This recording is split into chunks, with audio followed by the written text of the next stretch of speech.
Bien, vamos a proseguir con la protección radiológica, tanto del operador como del paciente, y después continuaremos con la protección radiológica y normativa sobre el área de trabajo en el que debe realizar su función el técnico. Bien, como vemos aquí, vamos a empezar por las medidas de protección radiológica, pero para el paciente. Antes de comenzar, debemos de saber que existen 3 tipos de radiación, desde la primaria hasta la residual o terciaria. La radiación primaria es aquella en la cual los rayos X son los que salen directamente del aparato de radiología. La radiación secundaria es la que llega directamente y atraviesa los tejidos del paciente hasta precipitar la placa radiográfica. Y luego hay una tercera radiación, una radiación residual, que es aquella que diverge, que sale del aparato y que no es paralela, que obviamente puede dispersarse y afectar tanto al paciente como al operador como a todos los tejidos. Por eso es importante que tengamos esto en cuenta a la hora de explicar el efecto perjudicial que tiene esta radiación residual, porque la primaria la controlas bien con el cono, la secundaria es la que llega directamente porque gran cantidad de los rayos, la mayoría de los rayos van paralelos y conectan con la placa, pero hay muchos otros que salen en otras direcciones, y es esta la que produce el efecto perjudicial. Bien, para proteger al paciente tenemos que tener en cuenta unas medidas específicas.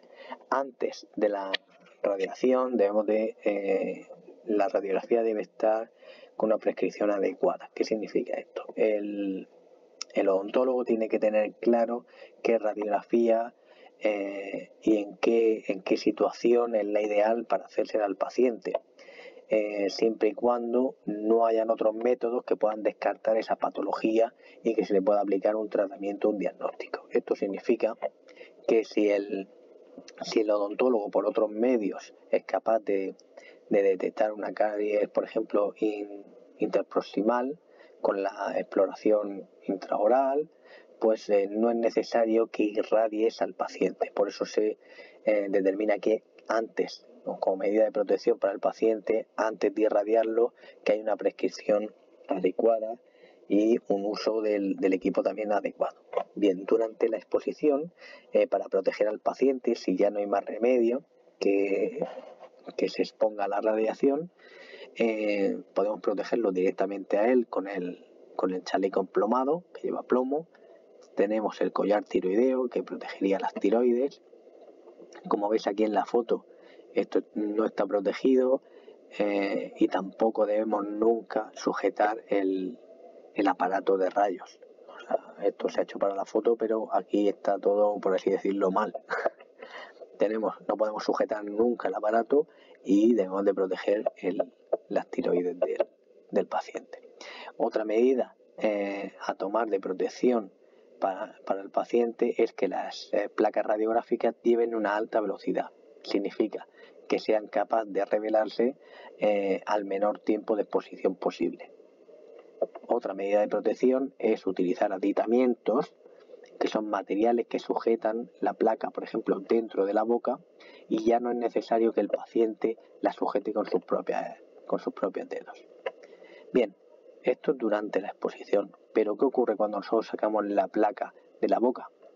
Obviamente tiene que haber unas precauciones a la hora de manejarla, que no le entre luz, con lo cual se revelaría, o sea que no abramos el sobre antes, sino que lo abramos en la cubeta, y una vez dentro que utilicemos tanto los líquidos reveladores como los fijadores de manera adecuada, para que la placa salga perfecta y no tengamos que repetir y irradiar otra vez al paciente.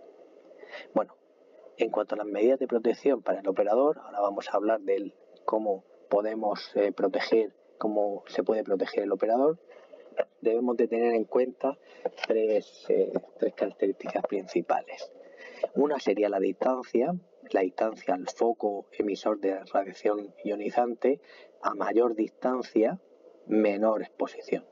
Como veis aquí, el nivel de exposición es muy poco con respecto a esta barrita de aquí, donde vemos que a menor distancia, mayor es el riesgo de exposición a los rayos ionizantes. La segunda variable a tener en cuenta es el tiempo. Aquí lo que vemos es que a menor tiempo de exposición a los rayos, pues menor riesgo a padecer algún tipo de riesgo asociado a la radiación ionizante.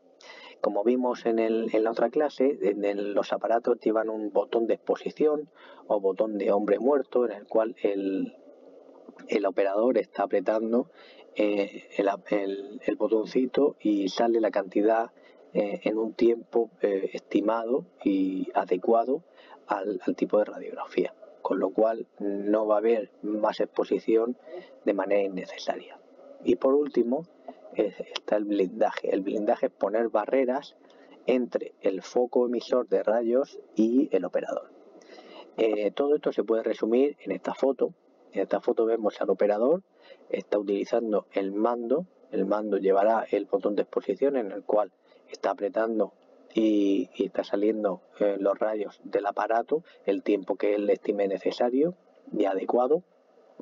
Está situado a una distancia alejada del foco emisor de unos 2 metros, está utilizando una barrera, un blindaje, y por último se sitúa a entre 90 y 135 grados con respecto al foco.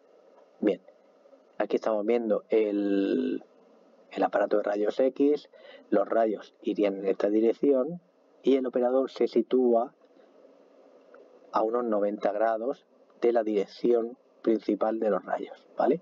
Esta es la dirección principal y él se sitúa a 90 grados. Esto en cuanto a la radiografía intraoral. En las radiografías extraorales, en la cual la radiación es mucho mayor, por ejemplo en la ortopantomografía o la teleradiografía, necesitamos un habitáculo, una habitación emplomada, porque el nivel y la cantidad de rayos va a ser mucho mayor. Esta habitación debe tener un cristal protector y detrás del cristal protector tiene que estar el operador para graduar el tiempo y la cantidad de rayos que le vamos a irradiar al paciente. Esto en cuanto a técnicas extraorales. Bien, a ver. Vale, hemos pasado de ver la protección tanto del operador como del paciente y ahora vamos a ver qué normativa, qué reglas rigen la protección en la zona de trabajo.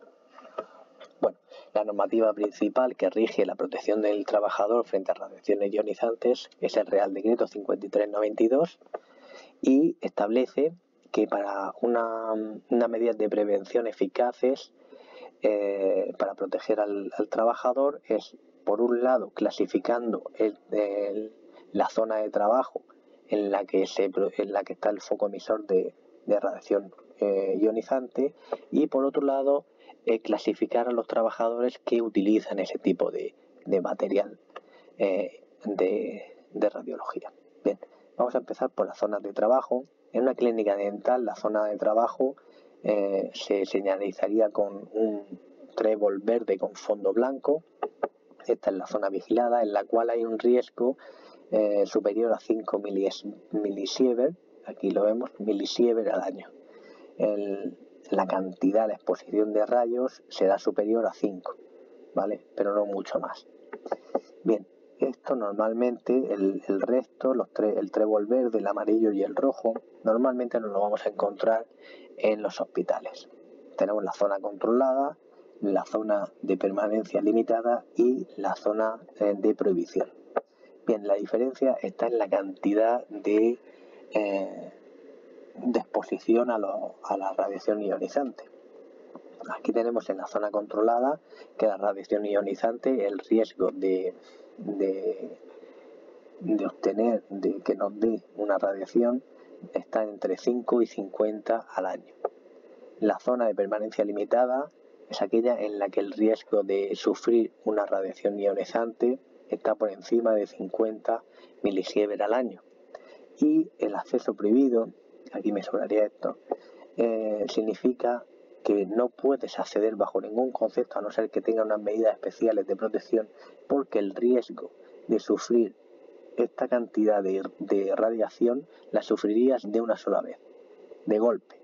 Toda la radiación que en esta zona se puede dividir y puedes ir racionalizando a lo largo del año, aquí la obtendrías en una sola exposición.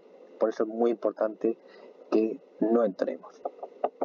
Bien, la normativa, el Real Decreto 5392, también clasifica a los trabajadores que manejan la patología radiológica. En este caso, en la clínica dental, el operador está clasificado como categoría B. ¿Por qué? Porque es muy improbable que reciban dosis superiores a 6 milisieverts al año. Esto es lógico también porque, como hemos hablado antes, tiene que haber una prescripción adecuada de las radiografías, con lo cual, en teoría, la cantidad de radiografías que le vayamos a hacer al paciente va a ser la justa y necesaria. Y además, el operador debe tener una acreditación específica por el Consejo de Seguridad Nuclear. Sin embargo, los trabajadores de categoría A, por los que trabajan en el servicio de radiología de un hospital, que están constantemente con radiaciones, sí que están bajo la categoría A y tienen que llevar los dosímetros personales siempre. Bien. Esto en cuanto a la normativa. ¿Cómo sabemos la cantidad de radiación que nos llega y si es perjudicial o no? Con los dosímetros. Los dosímetros, a ver si se carga, bien, hemos dicho que son de uso obligatorio para el personal de categoría A, los que estaban trabajando en un hospital, a no ser que en la clínica dental, a no ser que sea un único operador el que realiza todas las radiografías de la clínica y que se suelen hacer bastantes, entonces sí que debería llevar, pero no es el caso. Entonces, los dosímetros son obligatorios siempre para la categoría A y para la clínica dental siempre y cuando haya un solo operador que se dedique solo a eso. Bien, como veis aquí, un dosímetro es un dispositivo que permite estimar la dosis de radiación que recibe el organismo durante un intervalo de tiempo. Cantidad de radiación en un tiempo. ¿De qué se compone? Pues de la pinza que vamos a colocar en la solapa, un chasis, una estructura de plástico, y el dosímetro en sí, que es una placa en la cual se va almacenando la radiación ionizante, y luego este dosímetro, ¿vale? Este dosímetro de solapa o de paquete se manda al servicio de protección y mide la cantidad de radiación que ha sufrido ese trabajador. El dosímetro es intransferible, personal e intransferible. Bien, tenemos el individual, que debe colocarse en la solapa, o el de área. Esto es como un mando a distancia, que se colocaría en el área donde haya riesgo de exposición a radiación ionizante y nos mediría la radiación a lo largo del tiempo, con lo cual sabremos si la zona de trabajo es segura o no. Bien, tenemos dos formas también de ponernos el dosímetro. El dosímetro principal debe ir detrás del delantal plomado cuando vayamos a utilizar esto sobre todo es para hospitales, ¿vale? A la altura del bolsillo del cinturón, bueno, a la altura del bolsillo, y en el cinturón es donde se suele colocar el dosímetro principal, y luego hay un dosímetro secundario que se colocaría en la solapa, ¿vale? Pero esto sobre todo es para temas de radiología en hospitalización. Bueno, pues hasta aquí la segunda clase, y os he dejado unas tareas en la imagen virtual, bueno, en la imagen virtual, sí, en el aula virtual, quiero decir. Venga, un saludo. Si tenéis alguna duda, alguna pregunta, me la hacéis por correo electrónico o la semana que viene la trabajamos, ¿vale? Venga, un saludo.